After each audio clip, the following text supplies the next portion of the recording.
어른들의 다급한 속삭임이 들렸어요. 지금이 기회야. 인호는 고아원으로 보내고 만수는 외갓집에 두자. 응, 이렇게라도 해야 애들 둘 다 살 수 있으니까. 2023년 봄 여느 때와 다름없는 날이었어요. 하루의 일과가 거의 끝나갈 무렵 창고 정리를 마치고 마지막 커피를 마시려던 참이었습니다. 휴대폰이 울렸고 어딘가 어눌한 한국말로 전화를 걸어온 한 남자가 있었어요. 혹시 강만수 씨 맞으세요? 낯선 목소리였지만 만수는 왠지 가슴 한 구석이 불안하게 떨리는 것을 느꼈습니다. 마치 오래전 닫아두었던 문이 열리려는 듯한 예감이었죠. 네, 맞습니다만 누구시죠? 그가 꺼낸 첫 마디는 만수의 심장을 쿵 내려앉게 만들었어요. 강민호라는 이름 기억하시나요? 그건 만수가 35년 전 장례도 치르지 못한 채 마음속에 묻었던 막내 동생의 이름이었어요. 듣는 순간 만수의 손에서 커피잔이 미끄러져 바닥에 떨어졌고 검은 커피가 시멘트 바닥에 어둡게 번져나갔습니다.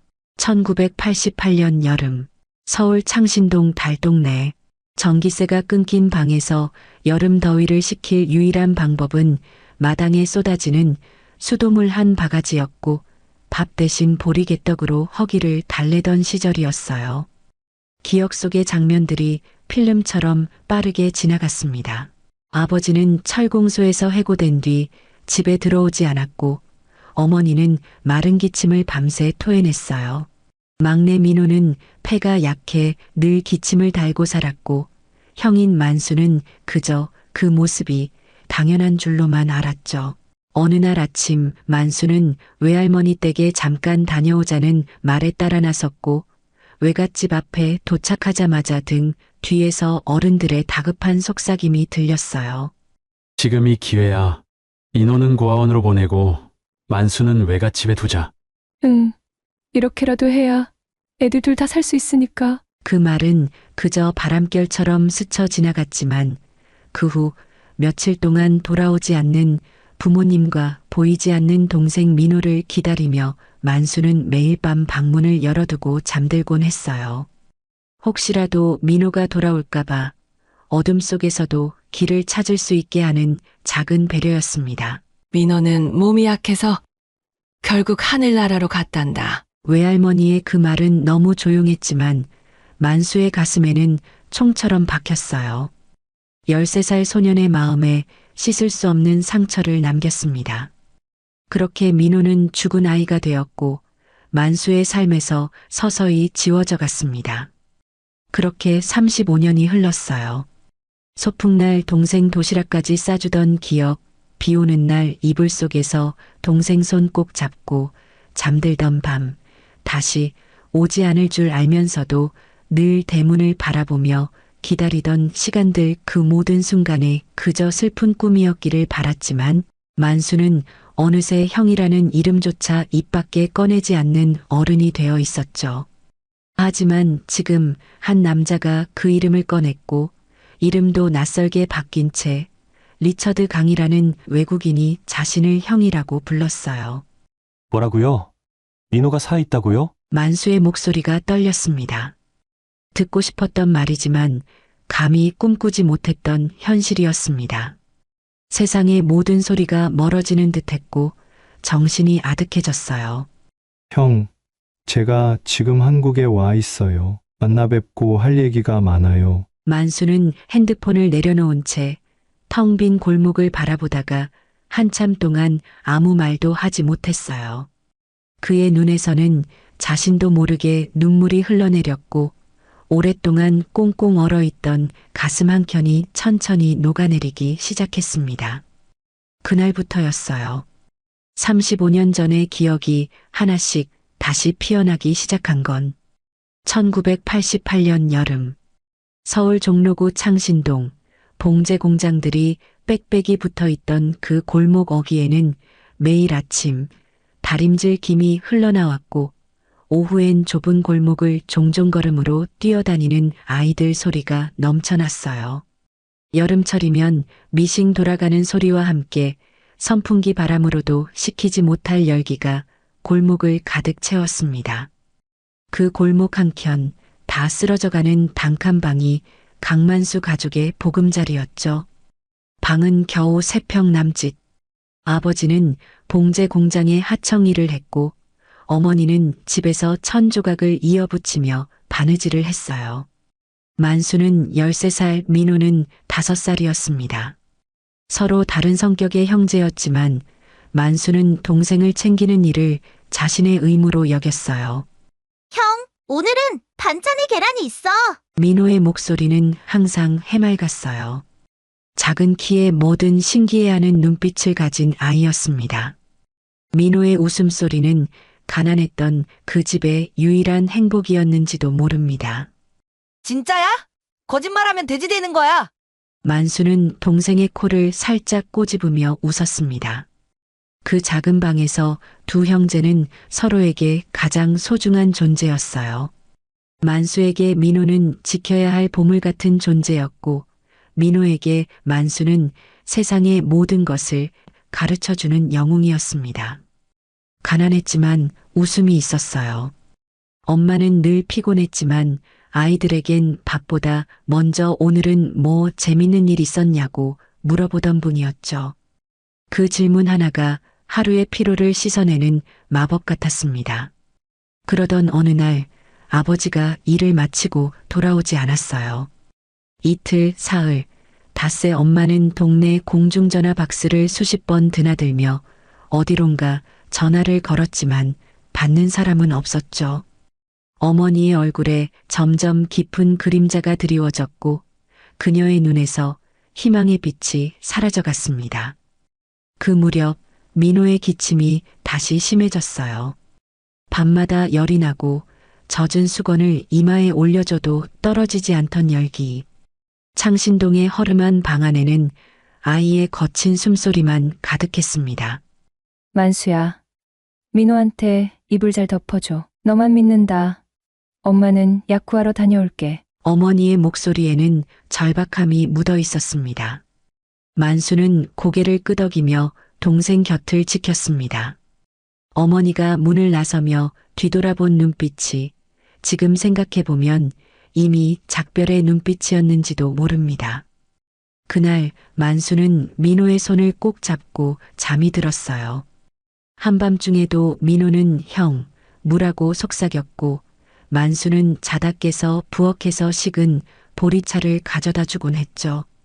어린 만수는 철없는 마음으로 내일이면 모든 게 괜찮아질 거라고 믿었습니다. 하지만 어느 날 아침 모든 게 바뀌었어요.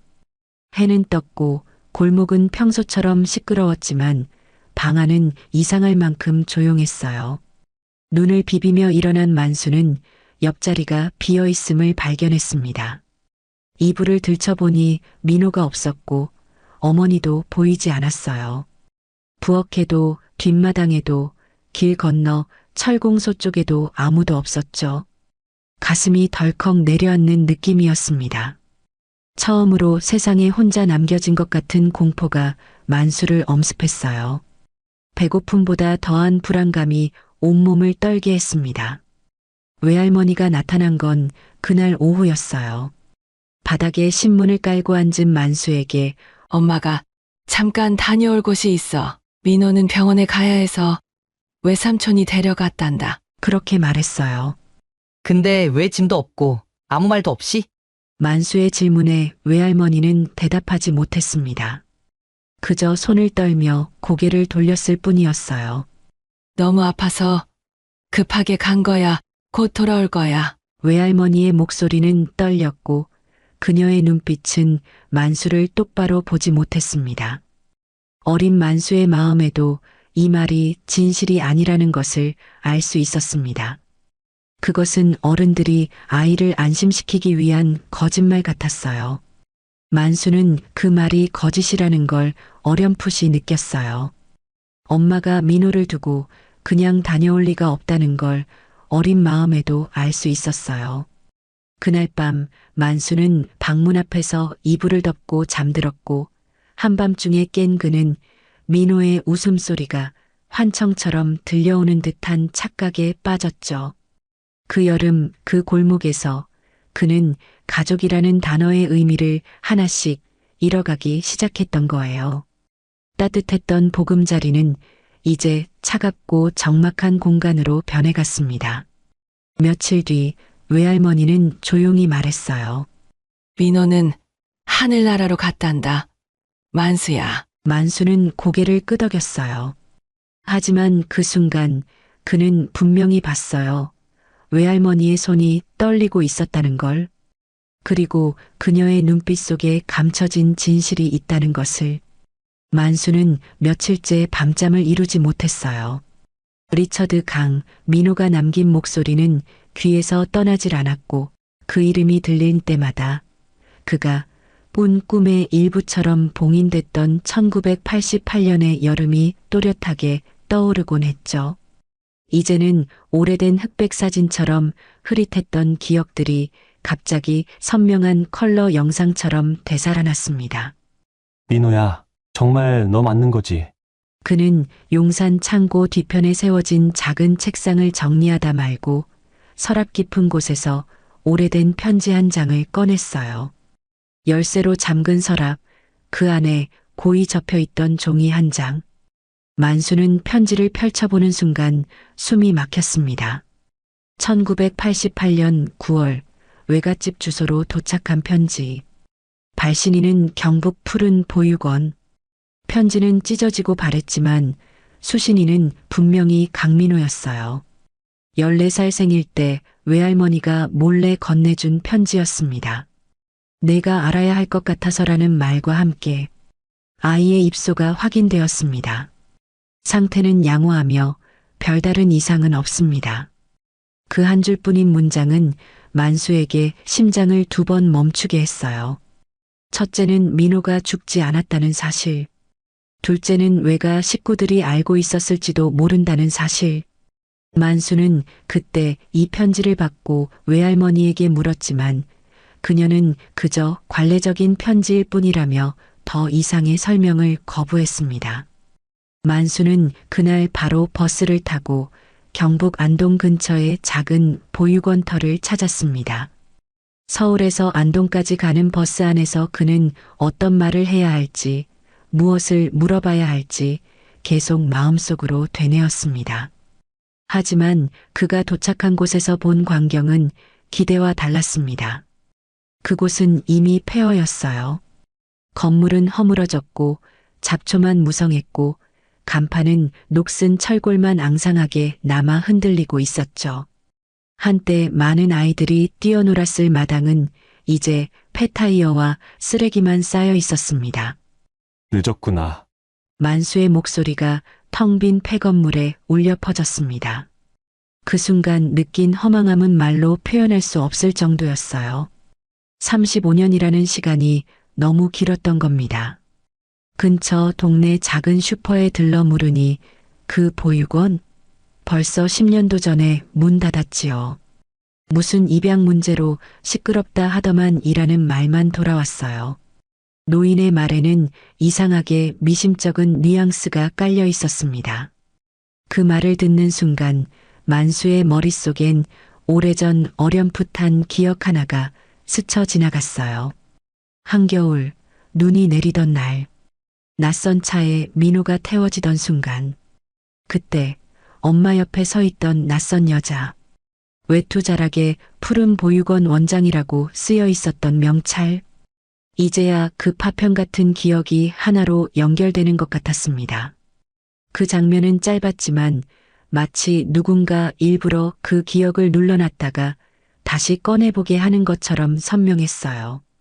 분명 본 것인데 보지 않은 것처럼 스스로를 속여왔던 기억이었습니다.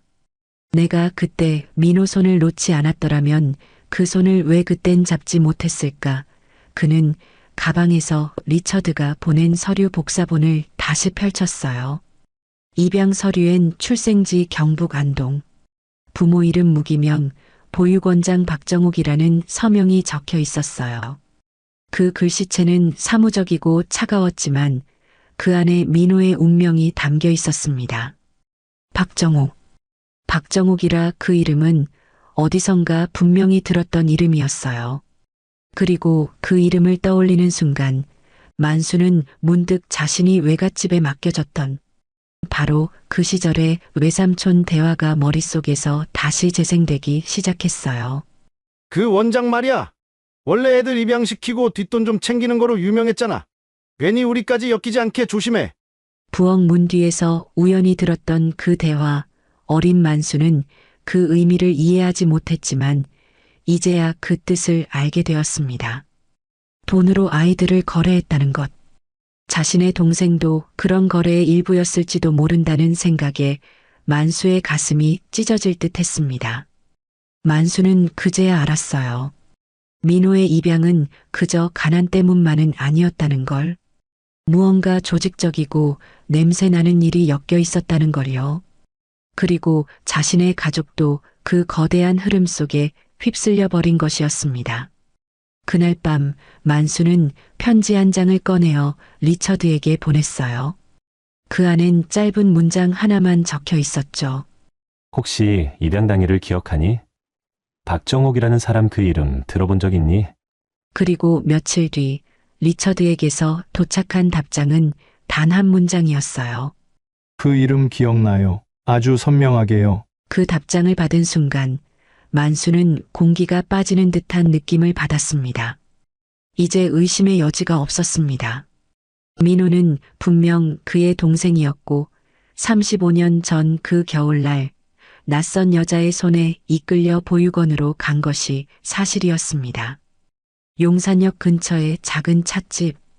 형 강만수는 마치 초등학교 입학 첫날처럼 쉴 새 없이 셔츠깃을 펴고 주머니 속 핸드폰을 만지작거리며 초조하게 시간을 흘려보내고 있었어요. 입안이 바짝 말랐고 손은 미세하게 떨리기 시작했습니다. 테이블 위에 놓인 아메리카노는 이미 식어가고 있었지만 긴장한 그는 한 모금도 마시지 못했습니다. 35년.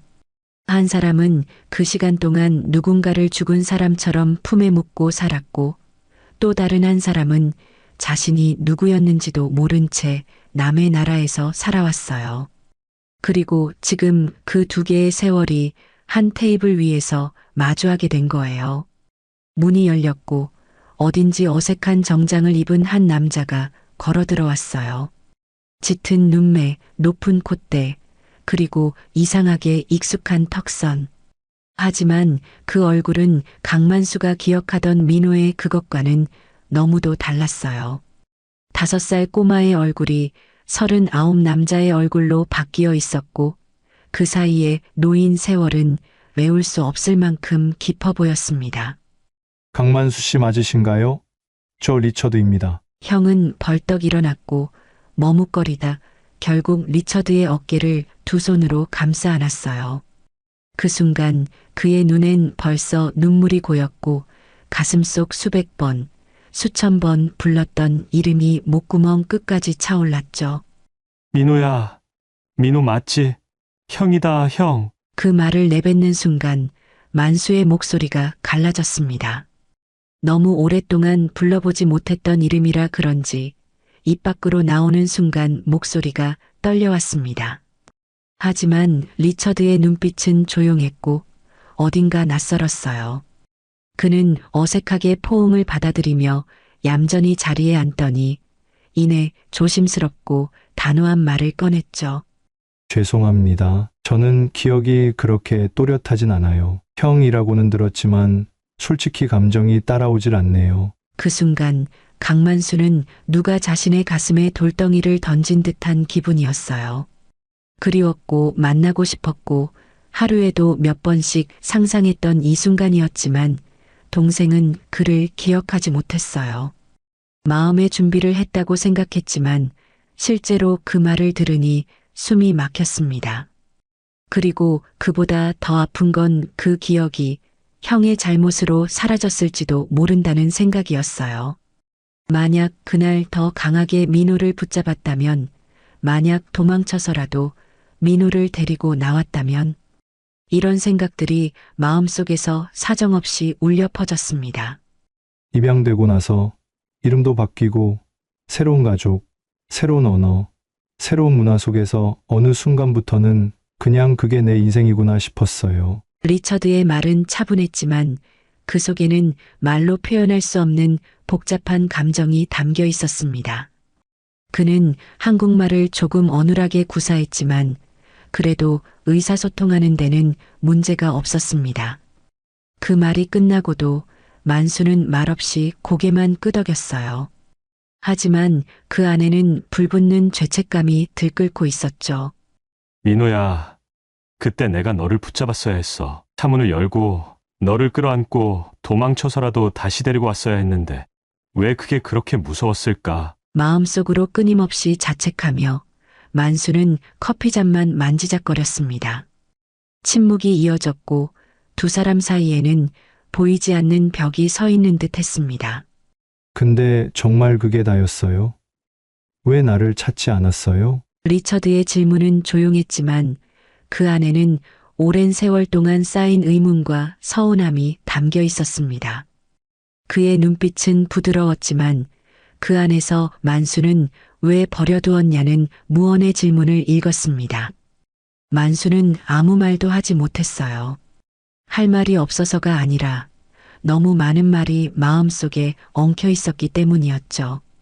어떻게 설명할 수 있을까요? 어린 자신이 얼마나 무력했는지, 어른들의 결정 앞에서 어떤 선택권도 없었는지, 그리고 민호가 죽었다고 밑도독 길들여졌는지. 그날의 기억은 파편처럼 흩어졌지만 단 하나만은 선명했어요. 민호가 떠나던 날 창문 너머로 형을 향해 울면서 손을 뻗던 그 모습. 민호의 작은 손이 유리창에 닿았을 때 만수는 그 창문 밖에 서 있었습니다. 그리고 민호의 입모양으로 읽을 수 있었어요. 형, 나 여기 있어.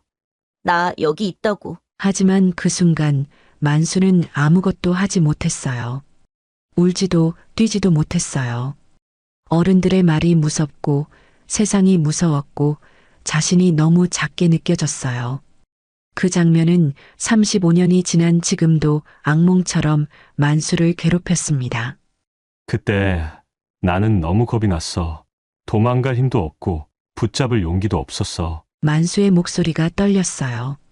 첫 만남에서 이런 고백을 하게 될 줄은 몰랐지만 리처드의 직접적인 질문에 그는 솔직하게 답할 수밖에 없었습니다. 그렇게 35년이 흘렀고 그 세월 동안 만수는 매년 명절이면 빈 술잔을 앞에 두고 민호야 잘 있지, 형이 미안하다 혼잣말을 되뇌이며 살았어요.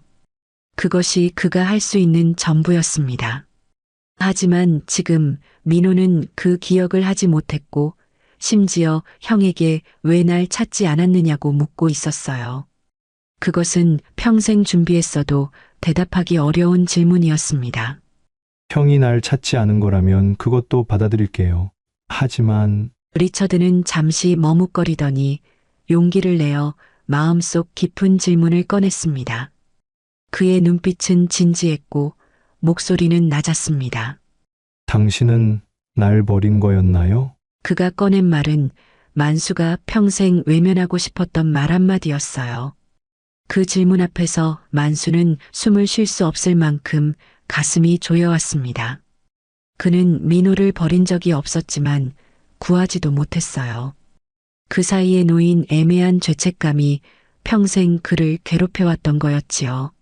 아니 민호야, 내가 어떻게 너를 버릴 수 있겠니? 만수의 목소리가 흔들렸습니다. 다만 널 지키지 못했을 뿐이야.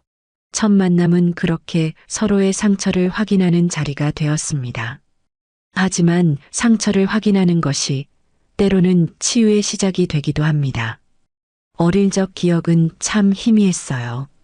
어떤 날은 소나기 쏟아지던 날에 누군가의 손을 붙잡고 있던 기억, 또 어떤 날은 붉은 고무대야에 서로의 발을 담그고 웃던 기억. 그런 조각들이 가끔 꿈처럼 흘러들어왔지만 그게 현실이었는지 아니면 상상 속 따뜻함이었는지 구분할 수 없었어요. 리처드는 두 번째 만남에서 자신의 이야기를 조금씩 들려주기 시작했습니다. 같은 찻집, 같은 자리, 하지만 이번엔 조금 더 마음의 문을 열고 만수의 눈을 바라보며 말했어요. 난 어릴 적 내 이름이 뭔지도 몰랐어요. 리처드 강. 그건 입양되며 부여받은 이름이었어요. 어릴 적 한국에서의 이름 민호는 입양 서류와 병원 기록 어디에도 제대로 남아있지 않았고 그가 그 이름을 처음 들은 건 성인이 된 뒤 한국계 입양인 단체에 연락을 하며 받은 입양 전 이름 목록 속에서였어요. 강민호. 이 글자를 처음 봤을 때 가슴이 갑자기 빠르게 뛰었어요. 이유는 모르겠지만 그냥 내 것 같았어요. 미국 중서부 잔디밭이 넓게 펼쳐진 백인 부부의 집. 그 집에서 민호는 리처드라는 이름으로 불리며 자라났어요. 햄버거 냄새, 스파게티 저녁 식사, 크리스마스 양말, 그리고 누군가가 자기 생일을 제대로 기억해 준 적이 없었던 몇 해들. 입양 부모는 나쁜 사람들이 아니었습니다. 그들 나름대로 리처드를 사랑했고 교육도 잘 시켰지만 그의 뿌리에 대해서는 언제나 침묵했어요. 그때까진 몰랐어요. 내가 왜 그리도 자주 거울을 들여다보고 있었는지, 왜 눈빛이 나와 닮지 않은 사람들 사이에서 자꾸만 이유 없는 불안을 느꼈는지. 리처드는 커피를 한 모금 마시며 잠시 생각에 잠겼습니다. 그의 얼굴에는 복잡한 감정이 교차했어요. 한국어와 영어를 섞어가며 그는 자신의 어린 시절을 조금씩 되새겼습니다. 학교에서 아이들은 항상 물었어요. 넌 어디서 왔니? 처음에는 미네소타라고 대답했죠. 하지만 그들이 원하는 답이 아니란 걸 알았어요. 그들은 내 눈, 내 피부, 내 머리카락이 다르다는 걸 말하고 싶었던 거죠. 리처드의 입양 부모는 그의 한국인 배경에 대해 이야기하는 것을 불편해했습니다. 마치 그들의 부모 역할이 부족하다는 증거처럼 여겼기 때문이었어요.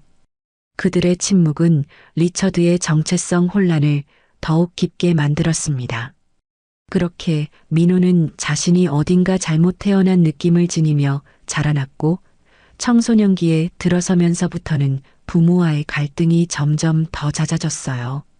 그는 자신이 누구인지 어디서 왔는지에 대한 답을 찾고 싶었지만 어느 누구도 진실을 알려주지 않았습니다.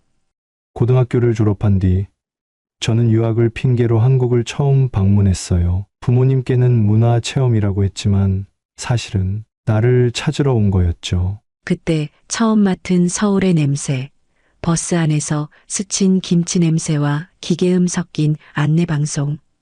어딘가 낯설고 어색했지만 가슴 어딘가가 묘하게 따뜻해졌어요.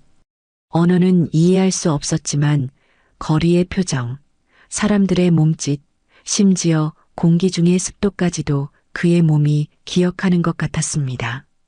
그때부터였어요.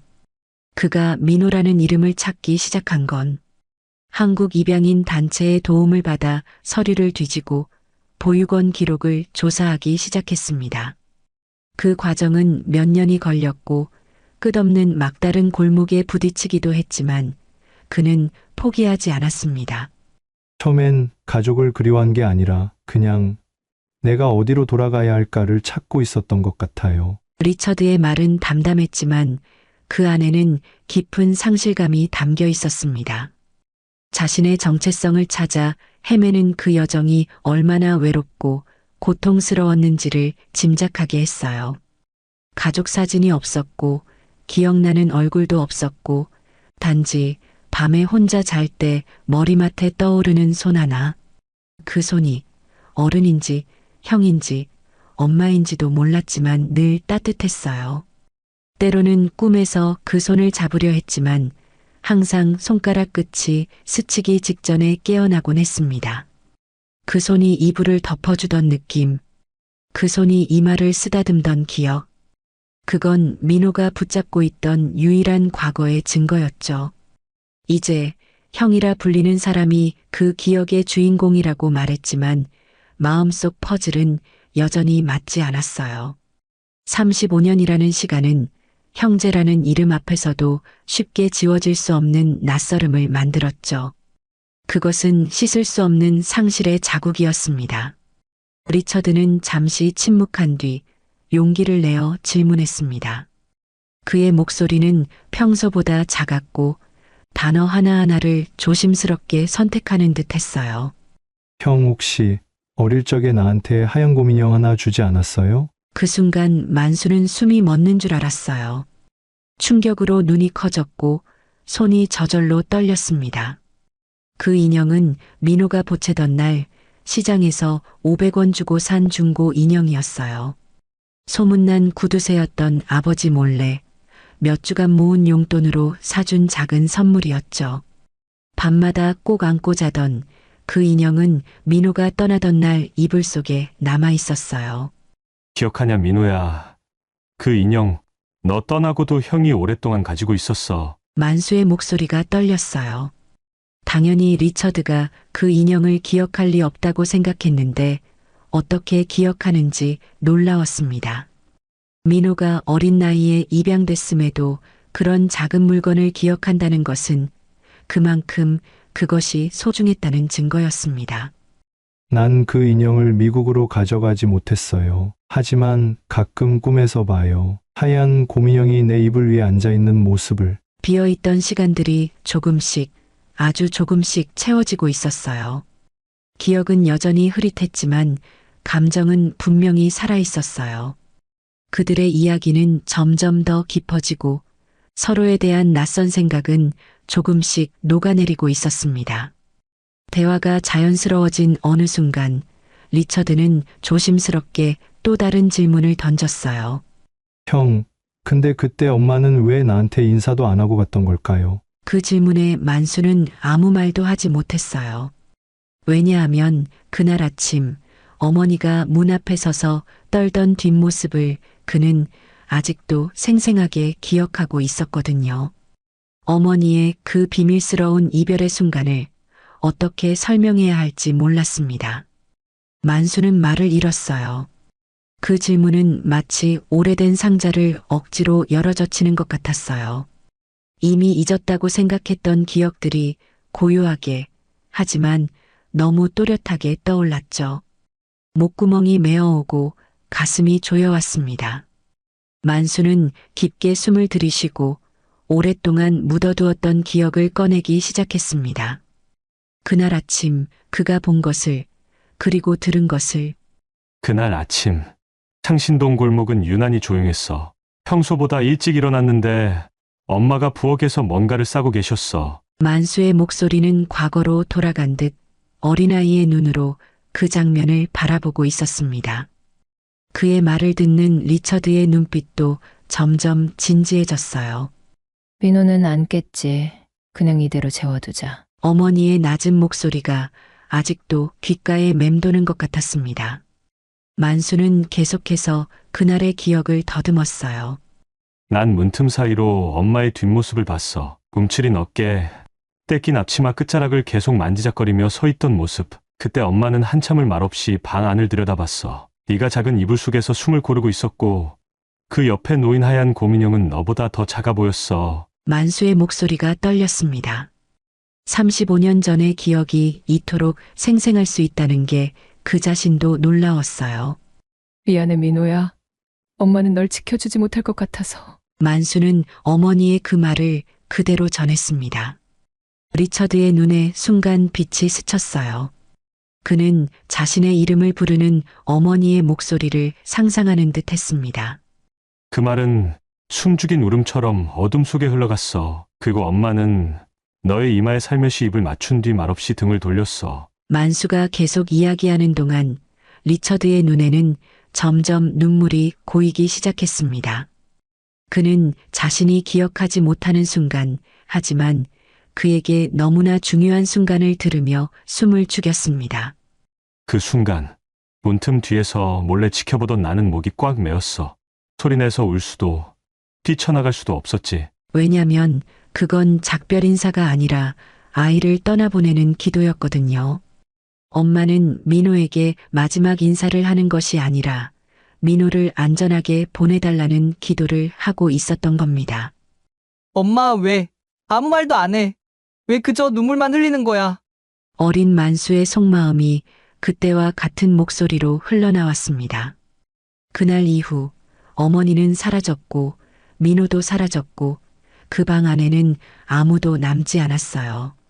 빈 침대, 곰인형, 그리고 소리 없이 마른 눈물 자국만 남았죠. 그게 만수가 마지막으로 보았던 가족의 모습이었습니다. 형은 그날을 기억해요? 리처드가 낮은 목소리로 물었습니다. 응, 아무도 나한텐 말 안 해줬지만 엄마의 눈을 보니까 알겠더라. 만수는 목이 메어 간신히 대답했어요. 만수는 지금도 가끔 생각해요. 그때 만약 자신이 뛰쳐나가 어머니 손을 붙잡고 안 돼요. 라고 외쳤다면 무언가 달라졌을까? 하지만 그는 그러지 못했어요. 어른들의 무게는 너무 컸고 어머니의 눈동자에는 이미 포기와 사랑이 함께 서 있었으니까요. 그날 엄마는 너가 잠에서 깨지 않기를 바랐던 거야. 작별 인사를 하게 되면 자신이 무너질까봐. 그 말 한마디를 꺼내는데 35년이 걸렸고 만수는 아직 그 마지막 문장을 민호에게 꺼내지 못했어요. 어머니가 마지막으로 남긴 말. 문 밖에서 작은 목소리로 스스로에게 하듯 은조렸던 그 한마디. 민호야, 어디에 있든 날 너무 미워하지는 마라. 그 말은 지금도 만수의 가슴 어딘가에서 작은 가시처럼 남아 있었어요. 그리고 그는 그 말을 민호에게 아직 하지 못했어요. 어떻게 그 말을 전해야 할지, 그 순간이 언제가 될지 확신할 수 없었기 때문입니다. 리처드는 말없이 만수의 이야기를 들었어요. 그의 눈에서는 눈물이 천천히 흘러내렸고 그는 그것을 닦지도 않았습니다. 그것은 35년 만에 찾아온 슬픔이자 이상하게도 위로가 되는 눈물이었습니다. 그래서 엄마는 나를 보호하기 위해 떠나보낸 거였군요. 리처드의 목소리는 작았지만 그 안에는 깨달음이 담겨 있었습니다. 만수는 고개를 끄덕였어요. 그랬어. 엄마는 널 버린 게 아니야. 보호하려 했던 거야. 어쩔 수 없었던 거야. 그날 오후 두 형제는 처음으로 함께 창신동 옛집이 있던 골목을 찾았습니다. 그곳은 많이 변해 있었지만 골목의 좁은 모양새만큼은 여전히 그대로였습니다. 그 길을 걸으며 그들은 조금씩 서로에게 다가가기 시작했습니다. 그날 이후 민호는 형 만수에게 더 많은 질문을 던지기 시작했어요. 왜 연락을 끊었는지, 왜 아무도 찾지 않았는지, 어머니는 지금 어디에 있는지, 그 모든 물음들은 35년의 공백이 남긴 진심 어린 울림이었죠. 이전보다 훨씬 자연스러워진 대화 속에서 그들은 조금씩 서로의 이야기를 나누고 있었습니다. 그때 엄마는 우리를 버린 거 아니었을까요? 민호의 질문에는 아직도 해소되지 않은 의문이 담겨 있었습니다. 만수는 고개를 저었어요. 아니라고, 엄마는 그런 사람이 아니라고. 하지만 그 말이 입 밖으로 쉽게 나오지 않았어요. 왜냐하면 그 자신도 아직 어머니의 그 이후 삶을 정확히 알지 못했으니까요. 엄마가 우리를 정말 사랑했다는 것만큼은 확신해. 하지만 엄마가 어디로 갔는지 어떻게 살았는지는 나도 몰라. 외할머니는 더 이상 아무 말도 해주지 않았으니까. 만수의 고백은 담담했지만 그 속에는 오랜 시간 동안 풀리지 않았던 의문이 담겨 있었습니다. 그도 결국은 어머니의 행방을 알고 싶었던 거죠. 며칠 후 만수는 동사무소에서 주민등록 말소 기록을 조회했어요. 혹시 어머니의 이름이 아직 어딘가 남아있을까 하는 기대였죠. 그는 처음으로 자신의 어머니를 찾기 위한 구체적인 행동을 취하고 있었습니다. 컴퓨터를 오래 들여다보던 담당자는 작은 출력물을 건네며 조용히 말했어요. 이복순 씨요. 1998년에 말소 처리됐네요. 주소지는 구로구 고척동. 그전 주소는 창신동 맞네요. 주민등록이 말소됐다는 것은 어머니가 더 이상 공식적인 시스템 내에 존재하지 않는다는 뜻이었습니다. 하지만 적어도 마지막 주소지는 알게 되었습니다. 구로구 고척동. 그건 서울 외곽에서도 가장 낙후된 쪽방촌이 밀집했던 곳이었어요. 1990년대 말 IMF로 많은 어르신들이 그곳으로 흘러들어갔다는 기사도 본 적 있었죠. 도시 재개발 과정에서 밀려난 사람들, 사회 안전망에서 벗어난 사람들이 모이는 곳이었습니다. 만수는 눈앞이 아득해졌어요. 어머니가 그 거친 세월 속에서 그 어디쯤에 계셨을 수도 있다는 생각만으로도 가슴이 먹먹해졌죠. 자신이 철물점에서 적당히 안정된 삶을 살아가는 동안 어머니는 같은 서울의 한 지역에서 혼자 지내고 있었다는 사실이 너무 아팠습니다. 며칠 뒤 만수는 리처드에게 그 사실을 전했어요. 동생은 한참 동안 말이 없었고 이내 작은 목소리로 이렇게 말했어요. 그럼 그곳에서 엄마는 나를 기다리고 있었을 수도 있었네요. 그 말 한마디는 만수의 가슴을 찢었어요. 기다리고 있었을 수도 있었다. 그건 가능성과 회한이 뒤섞인 말이었죠. 어쩌면 어머니는 수십 년 동안 아들들의 귀환을 기다리며 혼자 힘겹게 살았을지도 모릅니다. 그 생각만으로도 두 형제의 마음은 무거워졌습니다. 다음 날 만수는 리처드와 함께 고척동으로 향했어요. 좁은 골목, 지붕 위엔 고무대야가 널려 있었고 창문 틈엔 신문지가 붙어 있었죠. 여기저기 낡은 간판들과 좁은 계단들, 그리고 삶의 무게가 느껴지는 풍경들 사이로 그들은 천천히 걸어갔습니다. 그들은 오래된 쪽방촌 앞에서 작은 철문을 열고 관리인 아주머니를 찾았어요. 70대로 보이는 그 아주머니는 초췌한 얼굴이었지만 눈빛은 여전히 맑았습니다. 기복순 씨요? 아, 그분 이름 기억나요. 조용하고 깔끔한 분이었는데 몸이 많이 안 좋으셔서 2010년쯤 요양병원으로 옮기셨지. 그 순간 만수와 민호는 서로를 바라봤어요. 숨이 턱 막혔고 희망과 두려움이 동시에 올라왔죠. 15년 전까지 어머니가 이곳에 살았다는 사실은 그들에게 기적처럼 느껴졌습니다. 마치 시간을 거슬러 올라가 점점 어머니에게 가까워지는 느낌이었어요. 그럼 엄마는 아직 살아계신 걸까요? 민호의 목소리가 떨렸어요. 그는 기대와 두려움이 뒤섞인 표정으로 아주머니를 바라봤습니다. 글쎄요. 그때도 많이 편찮으셨으니. 하지만 요양병원에 계시니 어쩌면. 아주머니의 대답은 확실하지 않았지만 가능성은 열려 있었습니다. 그 누구도 대답할 수 없었어요. 그저 한 줄기 빛처럼 새로운 단서 하나가 손에 쥐어진 것뿐이었죠.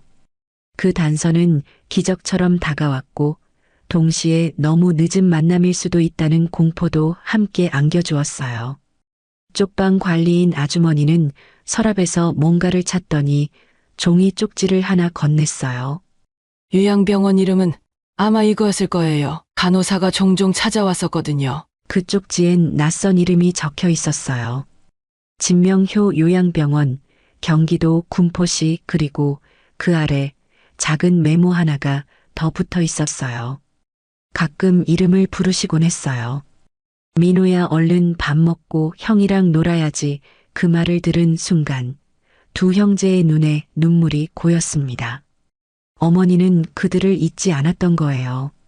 35년이 지나도 치매에 걸려 자신의 이름조차 잊어도 두 아들만큼은 잊지 않았다는 사실이 그들의 가슴을 후벼 팠습니다. 형, 빨리 가봐야 할 것 같아요. 리처드가 떨리는 목소리로 말했습니다. 만수는 고개를 끄덕였고 두 사람은 서둘러 요양병원을 향해 발걸음을 옮겼습니다. 경기도 군포. 버스에서 내려 작은 산길을 지나자 그 언덕 위엔 조용한 요양병원이 한 채 자리 잡고 있었어요. 입구엔 진명효 요양병원이라는 간판이 바람에 흔들렸고 간병인 몇 명이 휠체어를 밀며 산책 중인 어르신들과 함께 걷고 있었죠. 조용한 자연 속에 자리 잡은 이 건물이 어머니의 마지막 거처라고 생각하니 두 형제의 마음은 착잡했습니다. 형제는 말없이 병원 입구를 바라봤어요. 35년이라는 세월이 걸려 찾아온 곳.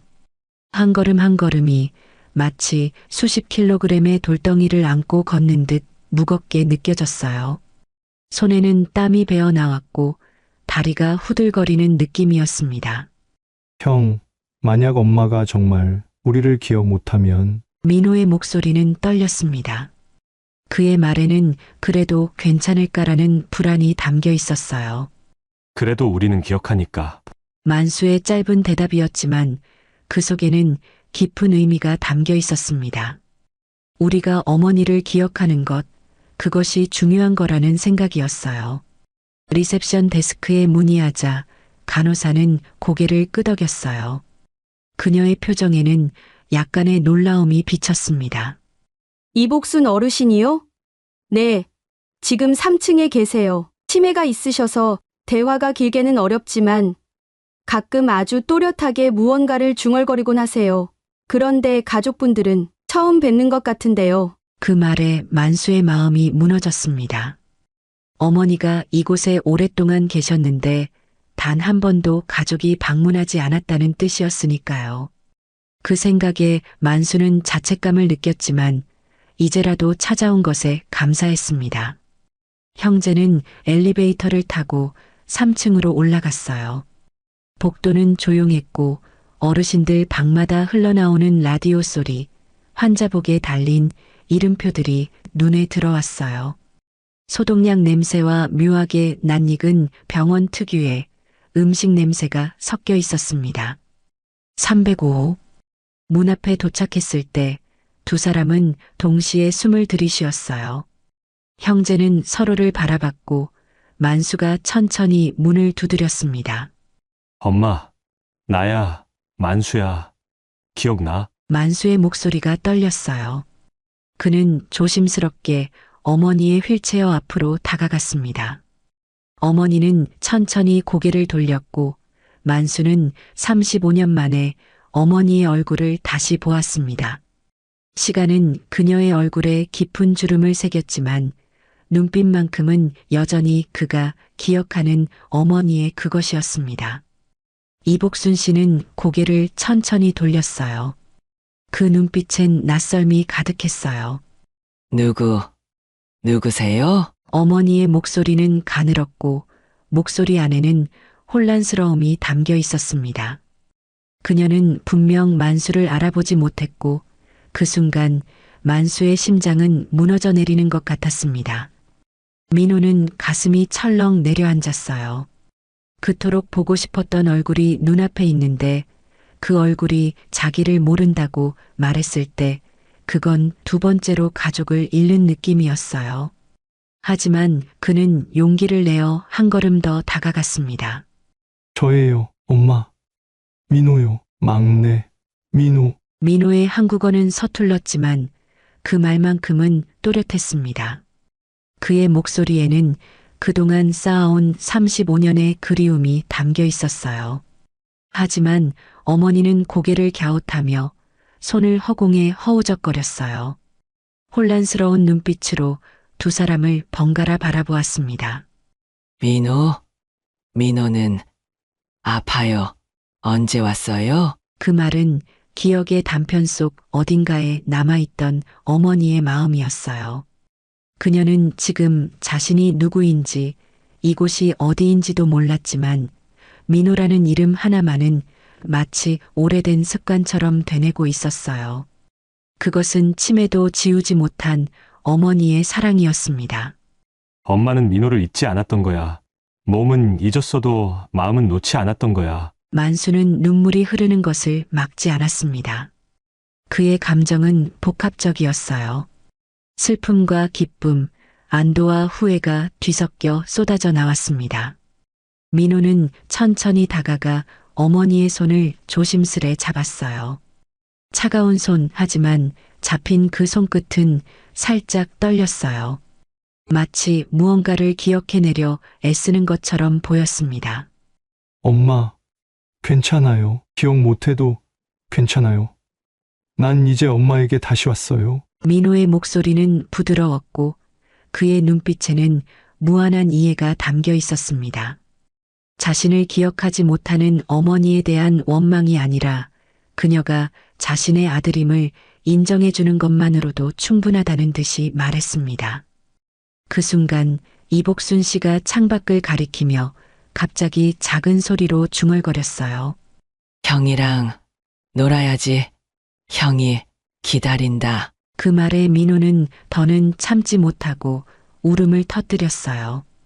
그건 확실히 기억이라기보단 가슴 깊숙한 본능이었고 한 아이를 놓지 못한 엄마의 마음이었어요. 어머니의 정신은 혼란스러웠지만 그녀의 가슴 속에는 여전히 두 아들이 살아있었던 거였습니다. 간호사가 조용히 문을 두드리고 들어와 어머니에게 약을 드릴 시간이라고 말했습니다. 형제는 잠시 물러나 병원 로비에서 기다렸고 어머니가 휴식을 취하는 동안 의사와 상담했습니다. 어머니는 중증 치매와 함께 몇 가지 만성 질환이 있지만 안정적인 상태라는 설명을 들었습니다. 그날 밤 요양병원에서 나와 돌아가는 차 안에서 만수는 처음으로 민호에게 이런 말을 건넸어요. 민호야, 우리 다시 가족해보자. 천천히, 아주 천천히라도. 민호는 고개를 돌려 창밖을 바라봤고 그의 눈가엔 서툰 미소와 눈물이 함께 흐르고 있었어요.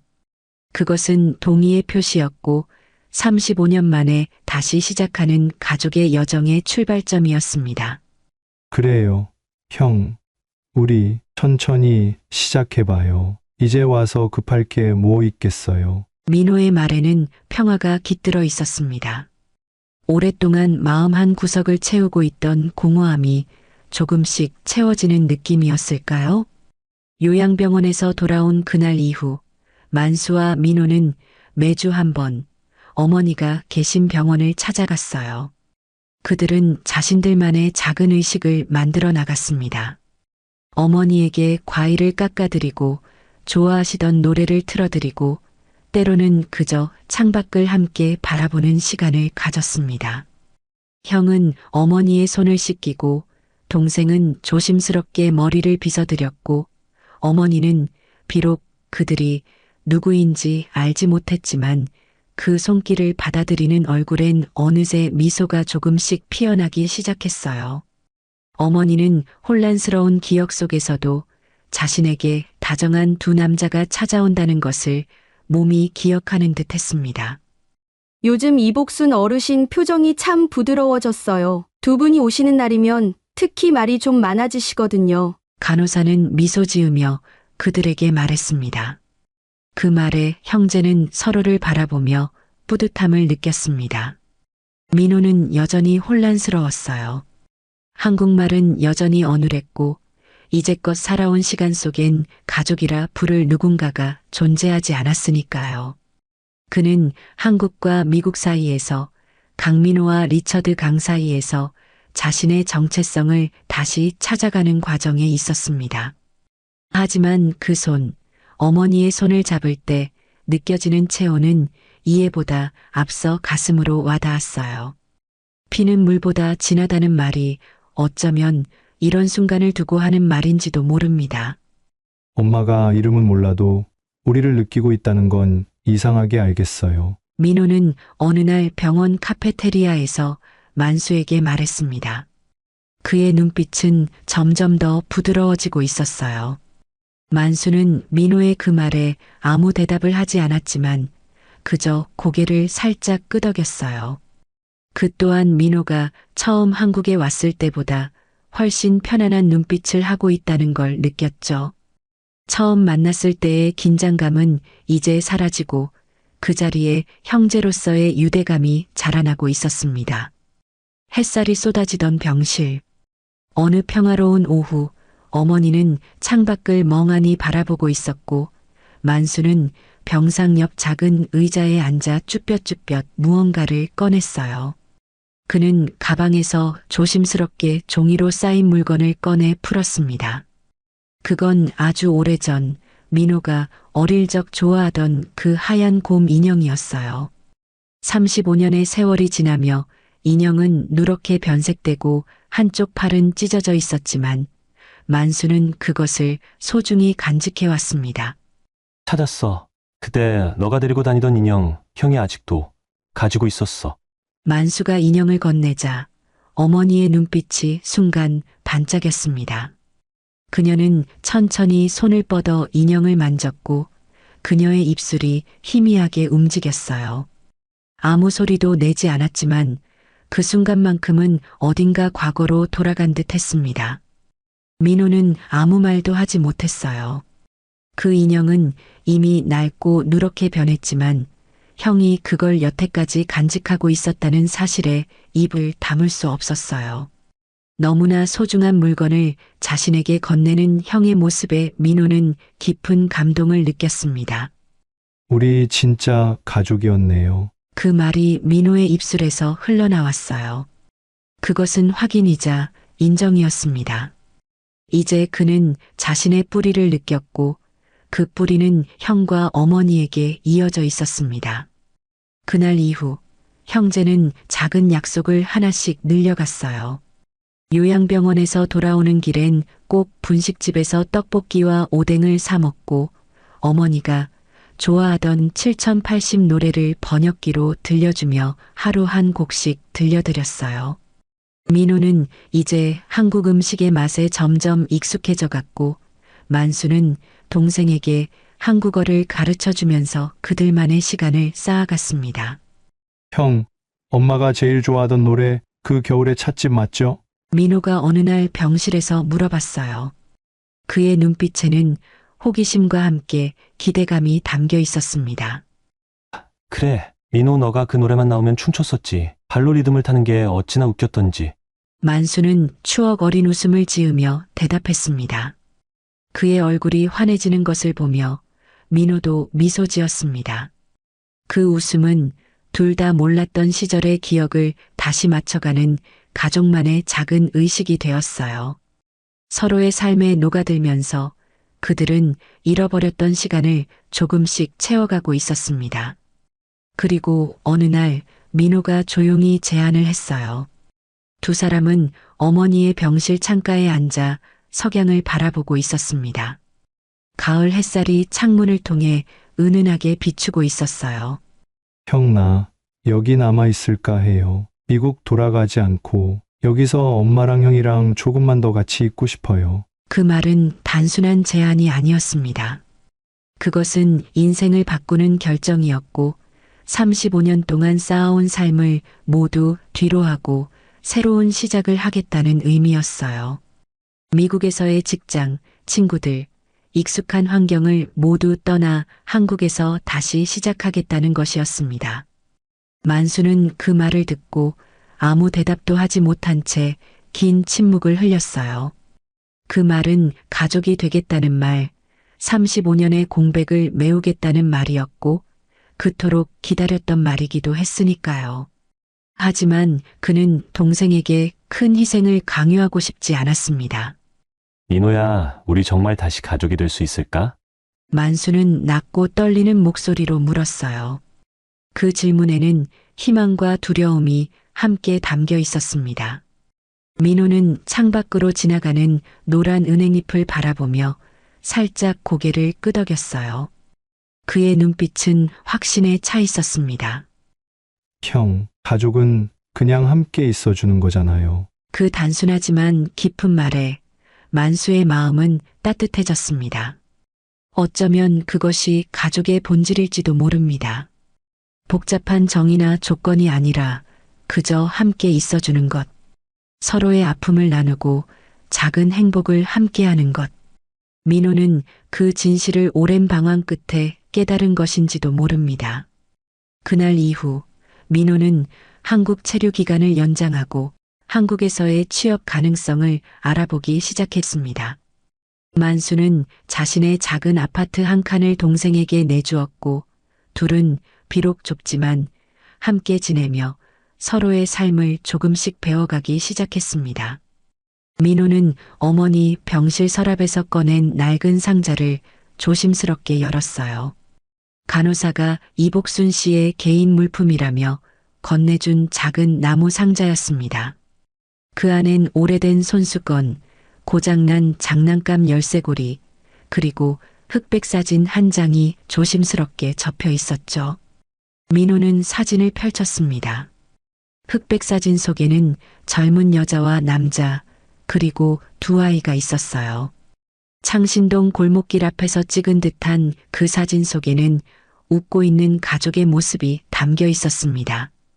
자신의 어린 시절 모습을 처음 본 민호는 한동안 사진에서 눈을 떼지 못했습니다. 이게 나예요? 민호가 만수에게 물었습니다.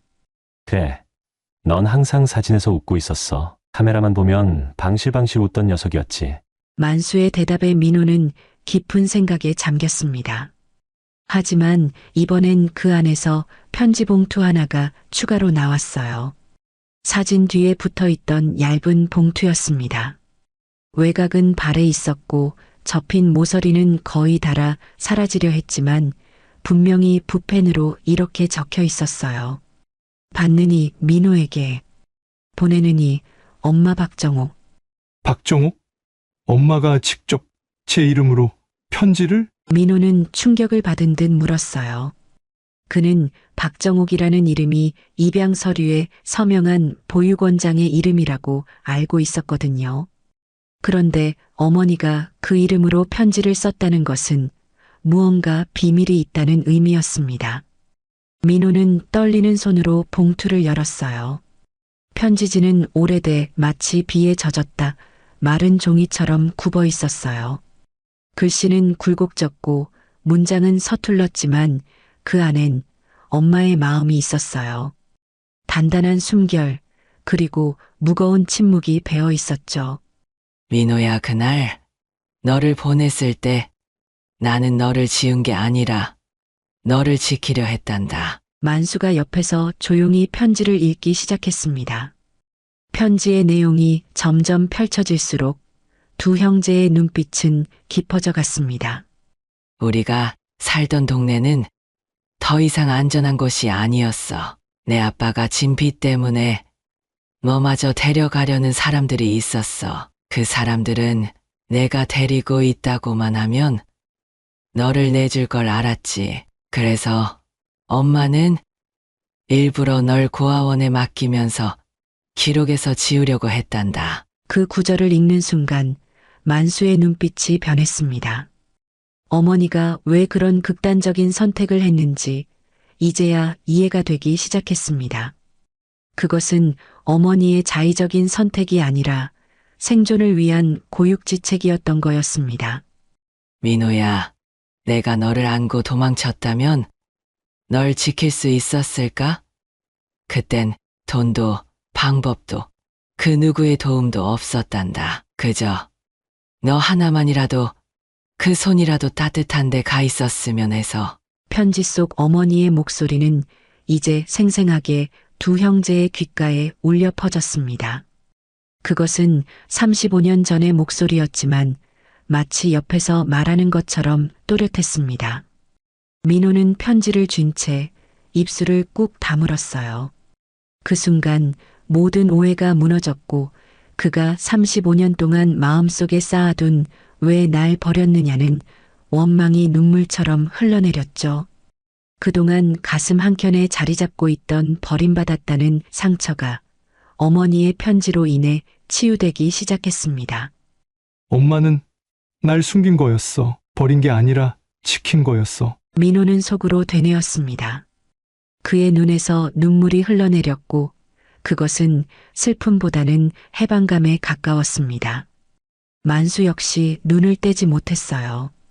그는 예전부터 어렴풋이 짐작은 했지만 박정욱이라는 이름이 단순한 위장 이름이 아니라 엄마가 스스로를 지우기 위해 만든 또 다른 정체성이었다는 걸 이제야 확신했죠.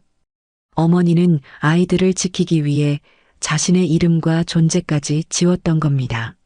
그때 엄마는 우리를 지키려고 자신을 버린 거였어. 만수는 민호를 바라보며 말했습니다. 그의 목소리에는 깊은 감사와 동시에 어머니에 대한 죄스러움이 담겨 있었어요. 1988년 어두운 방 안 어머니는 등을 돌리고 민호를 안고 있었어요. 창밖에선 누군가의 발소리가 멀어지지 않고 서성였고 어머니는 한참 동안 벽만 바라보며 중얼거렸죠. 얘만은 절대 그 손에 넘기지 않을 거야. 나라도 막아야 해. 만수의 기억 속에서 그 장면이 되살아났습니다. 이제야 어머니의 행동이 이해되었어요. 그때 어머니는 박정옥이라는 이름으로 가짜 서류를 만들고 지인을 통해 고아원에 민호를 맡긴 뒤 이름도와 주소도 과거도 지우고 사라지는 삶을 선택했어요. 자신의 자식들을 지키기 위한 극단적인 선택이었습니다. 민호는 손수건에 편지를 감싸며 조용히 눈을 감았어요. 평생 품어왔던 의문이 마침내 해소되는 순간이었습니다. 그는 이제야 자신이 진정으로 원하던 답을 얻었어요. 그의 가슴 속에는 이상한 평화가 찾아왔습니다. 형, 난 이 편지를 평생 누구보다 무섭게 기다리고 있었던 것 같아. 민호의 목소리는 떨렸지만 그 안에는 확신이 담겨 있었습니다. 넌 이제 그 편지 받은 거야.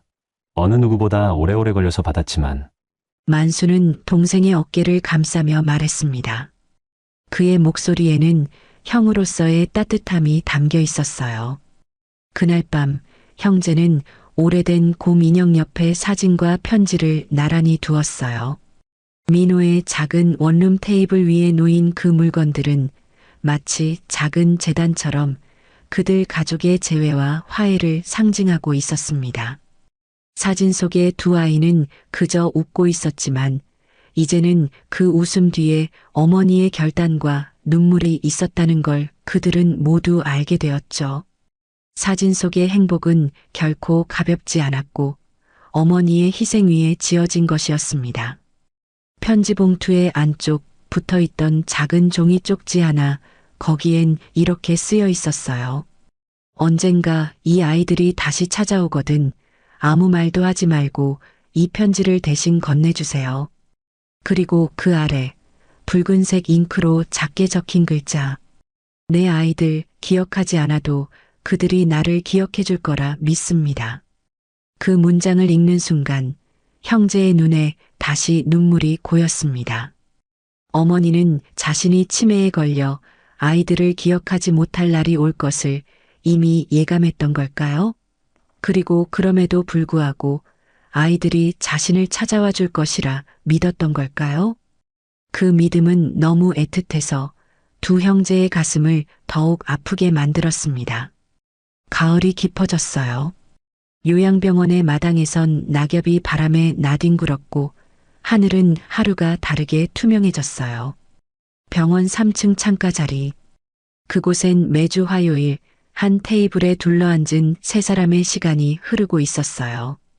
만수는 조용히 어머니의 손톱을 정리해주고 있었고 민호는 핸드폰 번역기를 들고 어설픈 한국어로 신문 기사를 읽어주고 있었죠. 오늘은 가을 냄새가 꼭 옛날 같아요. 35년 동안 채우지 못했던 공백들이 조금씩, 아주 조금씩 메워지고 있었어요. 어느 날은 형제가 어머니를 휠체어에 태우고 병원 뒤편 산책길을 돌았어요. 하늘을 보며 어머니는 아무 말도 하지 않았지만 두 눈엔 햇살이 담긴 듯한 미소가 번졌죠. 민호는 손에 든 블루투스 스피커로 7080 음악을 하나씩 틀어주기 시작했어요. 어머니가 젊은 시절 좋아하던 노래들로 말이죠. 만수야, 그거 아빠가 틀어주던 노래지? 그 순간 어머니의 입에서 만수라는 이름이 또렷하게 나왔고 만수는 고개를 푹 숙였어요. 그 이름이 이제야 어머니의 기억 속에서 잊혀지지 않은 이름으로 남았다는 증거였거든요. 민호는 병원 근처에 있는 작은 어학원에서 일하게 되었어요. 영어 회화 강사로요. 낯선 땅, 낯선 언어지만 매일 가족들의 얼굴을 보고 작은 일에도 수고했다는 말을 들으며 사는 삶으로요. 엄마 손이 요즘 더 따뜻해졌어요. 민호가 옆에 있어서 그런가 봐요. 그 순간 형제는 서로 눈을 마주쳤어요. 가족이라는 말이 이토록 잔잔하고 조용한 순간에도 이렇게 뚜렷하게 느껴질 수 있다는 걸 처음으로 깨달은 거였어요. 그러던 어느 날 갑자기 간호사가 조심스럽게 만수를 불렀어요. 사장님, 이복순 어르신. 최근 들어 식사량이 좀 줄고 계세요. 자세한 말씀은 곧 담당 주치의가 드릴 텐데요. 세 사람의 시간이 겨우 시작되려는 그 순간 또 다른 이별의 그림자가 그들에게 다가오고 있었어요. 겨울이 깊어지면서 요양병원의 창밖에는 첫눈처럼 하얀 서리가 내려앉았고 세상은 조용해졌어요. 그리고 어느 날 아침 간호사의 전화 한 통으로 모든 게 멈췄어요. 이복순 어르신, 오늘 새벽 조용히 눈을 감으셨습니다. 만수는 전화를 받자마자 아무 말도 하지 못하고 그 자리에 주저앉았어요. 전화기 너머의 세상이 멀어지고 무너져 내리는 소리가 귓가를 때렸어요. 민호는 가만히 손을 얹었어요. 형이 어깨 위로 무언의 체온을 전했어요. 엄마, 이제 안 아프시겠죠? 작은 빈소, 검은 옷을 입은 형제는 어머니의 영정 앞에 나란히 앉아 있었어요. 사진 속 어머니는 마치 다시 살아있는 것처럼 따뜻한 미소를 머금고 있었어요. 그 사진은 민호가 직접 골랐어요. 요양병원 마당에서 찍은 사진, 햇살이 눈부셨던 날, 곰 인형을 안고 웃던 모습. 엄마, 정말 고생 많으셨어요. 그리고 엄마, 우리한테 돌아오게 해줘서 고마워요. 세 사람의 마지막 날. 그날도 요양병원 창가에는 햇살이 들었고 민호는 어머니의 손을 꼭 잡고 있었어요. 어머니는 눈을 감고 있었지만 얼굴엔 편안한 빛이 어렸죠. 민호야, 형하고 싸우지 말고. 민호는 웃으며 고개를 끄덕였어요. 그 한마디가 어쩌면 어머니가 마지막으로 하고 싶었던 이야기였던 것 같았어요. 장례를 마치고 형제는 나란히 식장 뒤편 벤치에 앉았어요. 눈은 가늘게 내리고 있었고 말없이 흘러가는 침묵이 그날의 모든 것을 설명해주고 있었죠. 형, 내가 여기 남기로 한 거 엄마 때문이기도 하지만 형 때문이기도 해요. 나 때문이라고? 형이 아니었으면 난 끝까지 가족이 뭔지도 모른 채 살았을 거예요. 그 말에 만수는 아무 말도 하지 못했어요. 하지만 민호의 손을 가만히 잡았죠. 두 손엔 이제 이름을 부르지 않아도 가족이라는 이름이 새겨져 있었어요. 그날 이후 두 남자는 누구보다 조용하지만 누구보다 깊은 가족의 시간을 살아가고 있어요. 기억이 사라져도 시간이 흘러도 가족이라는 이름은 여전히 그리고 다정하게 다시 그들을 만나러 오고 있었어요.